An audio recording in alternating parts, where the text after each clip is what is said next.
प्रश्न संख्या 33। एक खेत को 14 दिन में जोता जा सकता है। यदि नित्य 2 हेक्टेयर भूमि अधिक जोती जाए तो पूरा काम 10 दिन में समाप्त हो जाता है। खेत का क्षेत्रफल तथा नित्य जोती गई भूमि का क्षेत्रफल ज्ञात करें। तो प्रश्न 33, तो यहाँ पे कह रहा है यदि नित्य 2 हेक्टेयर भूमि अधिक जोती जाए, तो हेक्टेयर में यहाँ पे बात हो रहा है, तो हम खेत का क्षेत्रफल को हेक्टेयर में ही मानेंगे। लिखेंगे माना कि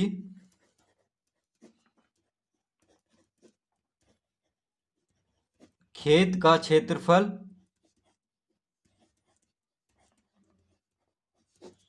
बराबर x हेक्टेयर। खेत का क्षेत्रफल को हम x हेक्टेयर मान लेंगे। अब कह रहा है एक खेत को 14 दिन में जोता जा सकता है, तो लिखेंगे हम प्रश्नानुसार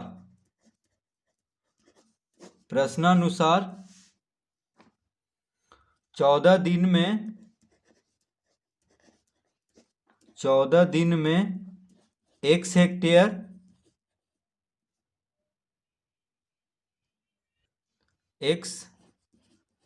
हेक्टेयर भूमि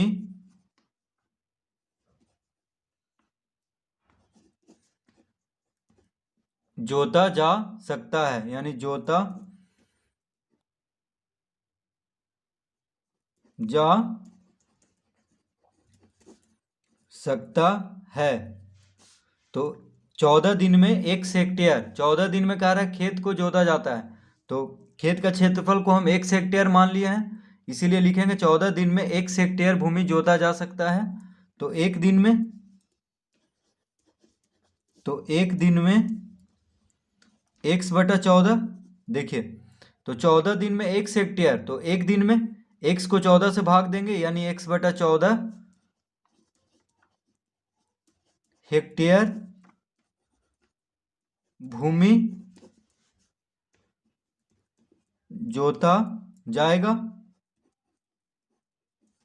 ठीक है, तो 14 दिन में x हेक्टेयर, तो एक दिन में x बटा 14 हेक्टेयर भूमि जोता जाएगा। अब लिखेंगे प्रश्न से अब कह रहा है यदि नित्य 2 हेक्टेयर भूमि अधिक जोती जाए, तो बराबर में 2 लिखेंगे। ठीक है, यदि नित्य 2 हेक्टेयर भूमि अधिक जोती जाए तो पूरा काम 10 दिन में समाप्त हो जाता है। तो देखिए 10 दिन में x हेक्टेयर, तो एक दिन में, तो जैसे हम अभी 14 दिन में x हेक्टेयर निकाले थे, उसी तरह 14 दिन में x हेक्टेयर, तो एक दिन में x बटा 14, x को 14 से भाग दिए थे, उसी तरह यहाँ पे कह रहा है यदि नित्य 2 हेक्टेयर भूमि अधिक जोती जाए तो पूरा काम 10 दिन में समाप्त हो जाएगा। तो देखिए 10 दिन में x हेक्टेयर, तो एक दिन में x बटा 10, तो x बटा 10 यानी 2 दिन पहले समाप्त हो रहा है काम, तो ये तो x बटा 10 माइनस x बटा 14 बराबर 2, ये हो जाएगा समीकरण। क्योंकि कह रहा है यदि नित्य 2 हेक्टेयर भूमि अधिक जोती जाए तो पूरा काम 10 दिन में समाप्त हो जाता है। तो देखिए 10 दिन में पूरा खेत जोता जा सकता है। ठीक है, यानी पूरा खेत मतलब 1 हेक्टेयर, जिसको कि हम माने हैं क्षेत्रफल 1 हेक्टेयर, तो 10 दिन में 1 हेक्टेयर, तो एक दिन में x बटा 10, उसी तरह 14 दिन में 1 हेक्टेयर, तो एक दिन में x बटा 14, तो x बटा 10 को x बटा 10 में x बटा 14 को घटा देंगे, बराबर लिखेंगे 2। क्योंकि कह रहा है यदि नित्य 2 हेक्टेयर भूमि अधिक जोती जाती, यानी प्रतिदिन अगर 2 हेक्टेयर भूमि अधिक जोती जाए तो 10 दिन में समाप्त हो जाएगा काम। तो एक दिन में देखिए 2 हेक्टेयर का अंतर होगा, यानी जो पहले जोता जा रहा है 14 दिन में 1 हेक्टेयर, तो उसमें प्रतिदिन में 2 हेक्टेयर अंतर होगा, इसीलिए देखिए ये समीकरण बन जाएगा। ठीक है, एक दिन में, क्योंकि एक दिन में 2 हेक्टेयर भूमि अधिक जोती जाए तो अंतर 2 हेक्टेयर का होगा दोनों में। क्योंकि एक में 14 दिन लग रहा है, एक में 10 दिन लग रहा है एक खेत को जोतने में। तो अगर प्रतिदिन 2 हेक्टेयर अधिक जोता जाए तो एक दिन में x/10 और x/14 का अंतर हो जाएगा 2 हेक्टेयर का। इसीलिए x/10 माइनस x/14 बराबर 2 लिख दिए हैं। तो ये हो गया समीकरण। अब देखिए यहाँ पे हम इसका लघुत्तम लेंगे तो 10/14 का लघुत्तम हो जाएगा 70। 14×5 = 70। 70 देखिए 10 से भी कटता है और 14 से भी। तो 10×7 = 70, तो 7 × x 7x माइनस 14×5 = 70, तो 5 × x 5x बराबर 2। तो 7x में से 5x गया तो 2x/70 बराबर 2। तो 2x बराबर कितना हो जाएगा 2 × 70। 70 भागा में बायां तरफ तो दाएं तरफ जाएगा तो गुना में हो जाएगा।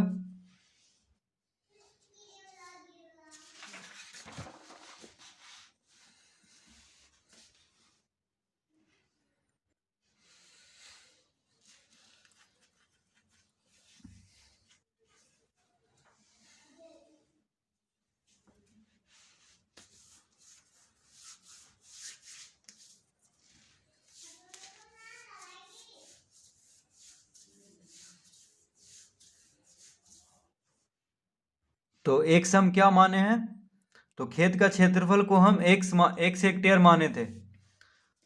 तो यहाँ पे लिखेंगे अब हम, तो x बराबर 70 आ गया है तो लिखेंगे अतः खेत का क्षेत्रफल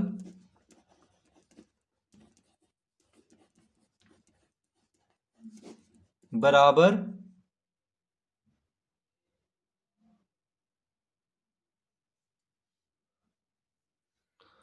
70 हेक्टेयर।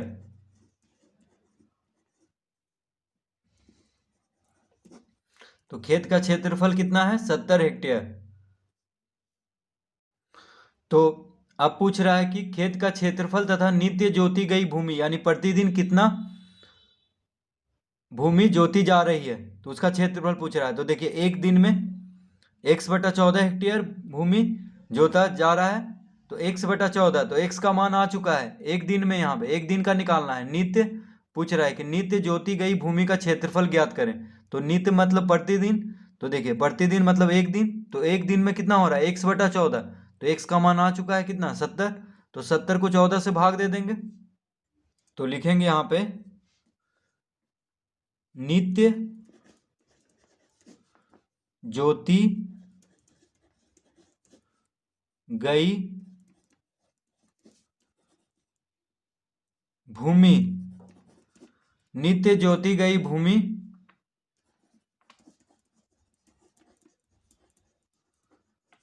का क्षेत्रफल बराबर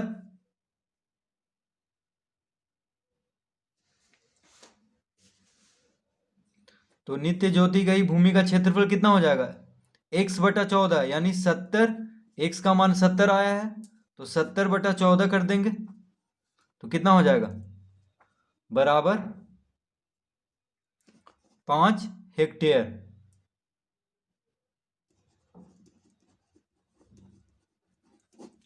यानी नित्य यानी प्रतिदिन 5 हेक्टेयर भूमि जोता जा रहा है। ठीक है, तो डेली 5 हेक्टेयर तो 14 दिन में 14×5 = 70। अगर 2 हेक्टेयर बढ़ जाए तो 10 दिन में काम खत्म हो जाएगा क्योंकि 7 हेक्टेयर डेली, तो 10 दिन में खत्म हो जाएगा 10×7 = 70। ठीक है, तो बस इसमें निकालना है खेत का क्षेत्रफल और नित्य जोती गई भूमि का क्षेत्रफल जो कि निकल चुका है 70 हेक्टेयर और 5 हेक्टेयर। तो प्रश्न 33 हम इस तरह हल करेंगे।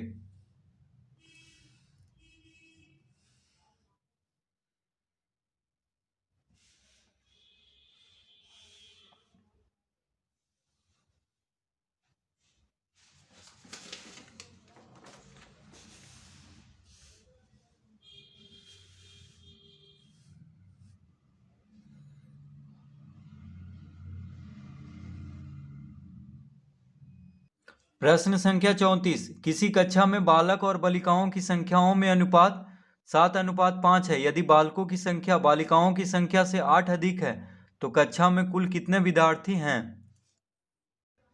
तो प्रश्न 34 तो कह रहा है यदि बालकों की संख्या बालिकाओं की संख्या से 8 अधिक है, यानी बालकों की जो संख्या है वो बालिकाओं की संख्या से 8 अधिक है, तो पहले हम लिखेंगे माना कि कक्षा में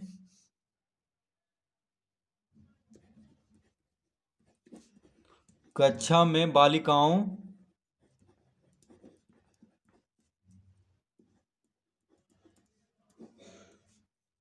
की संख्या बराबर x। तो बालिकाओं की संख्या को हम x मान लेंगे, तो बालक की संख्या कितना हो जाएगा? तो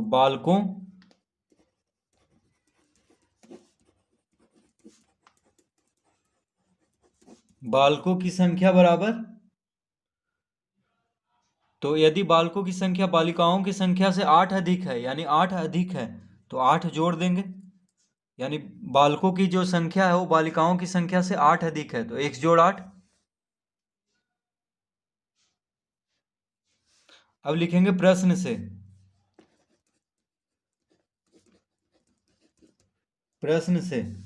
तो 7:5, ठीक है। तो देखिए किसी कक्षा में बालक और बालिकाओं की संख्याओं में अनुपात, तो बालक और बालिकाओं की संख्याओं में अनुपात कितना दिया हुआ है? 7:5। तो 7:5 को हम 7/5 लिख सकते हैं। देखिए अनुपात में है तो इस तरह लिख लेंगे 7/5। 7:5 को हम 7/5 लिख लेंगे, ठीक है। तो किसी कक्षा में बालक और बालिकाओं की संख्याओं में अनुपात, तो देखिए बालक का अनुपात कितना है? 7, और बालिकाओं का अनुपात है 5, यानी 7:5 दिया है बालक और बालिकाओं, तो बालक का हो गया 7 और बालिकाओं का हो गया 5 अनुपात में, तो बराबर करेंगे। अब देखिए बालिकाओं की संख्या x, बालिकाओं की संख्या को x माने हैं और बालकों की संख्या को x जोड़ 8, ठीक है। तो बालक और बालिकाओं का संख्याओं में अनुपात, तो देखिए बालक का अनुपात कितना है? संख्याओं में अनुपात 7 है, तो बालकों की संख्या कितना माने? x जोड़ 8, तो सामने लिखेंगे, ठीक है। तो बालक का जो अनुपात है 7, उसके सामने लिखेंगे बालकों की संख्या जो माने हैं, तो बालक बालक सामने सामने रहेगा, और ये हो गया बालिकाओं का अनुपात है 5, ठीक है। तो बालिकाओं की संख्या को x माने हैं, तो बालिकाएं बालिकाएं एक सामने सामने और बालक बालक सामने सामने रखेंगे। ये हो गया बालकों की संख्या, और ये हो गया बालकों का अनुपात 7। ये हो गया बालिकाओं का अनुपात, और ये हो गया बालिकाओं की संख्या, ठीक है। तो ये हो गया देखिए समीकरण। अब इसको हल करेंगे तो हम जानते हैं कि जब भी इस तरह हो बराबर में हो तो तिरछा गुना करते हैं। तो 7 गुना x, तो 7 गुना x 7x बराबर 5 गुना x जोड़ 8। तो देखिए तिरछा गुना हो जाएगा, तो 7 गुना x 7x बराबर 5 गुना x प्लस 8।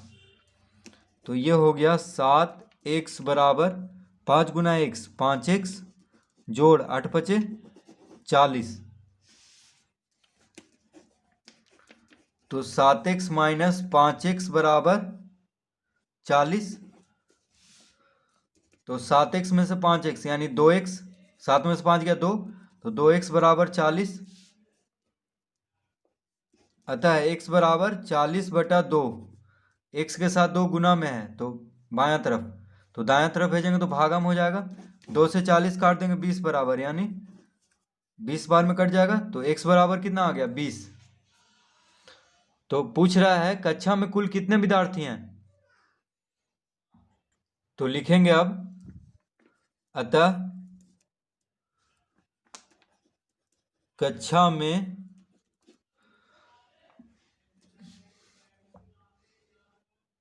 बालिकाओं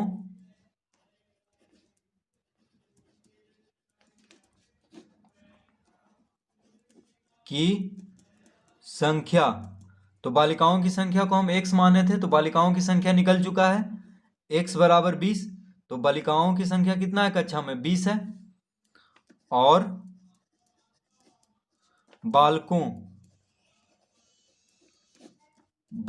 की संख्या, तो बालकों की संख्या देखिए, बालिकाओं की संख्या को हम x माने थे, तो बालकों की संख्या x जोड़ 8, 8 ज्यादा है, तो हम यहां पे लिखेंगे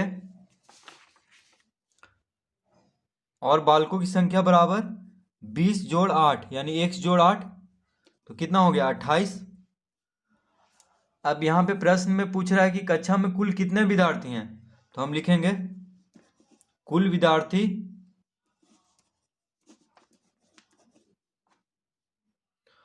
कुल विद्यार्थी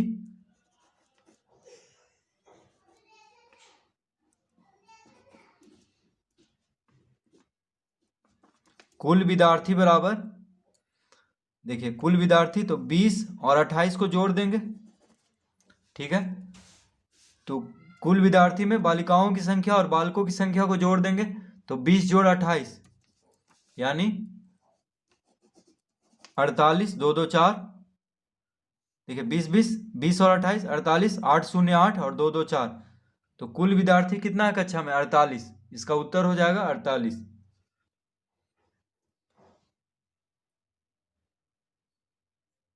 तो इस तरह हम प्रश्न 34 हल करेंगे।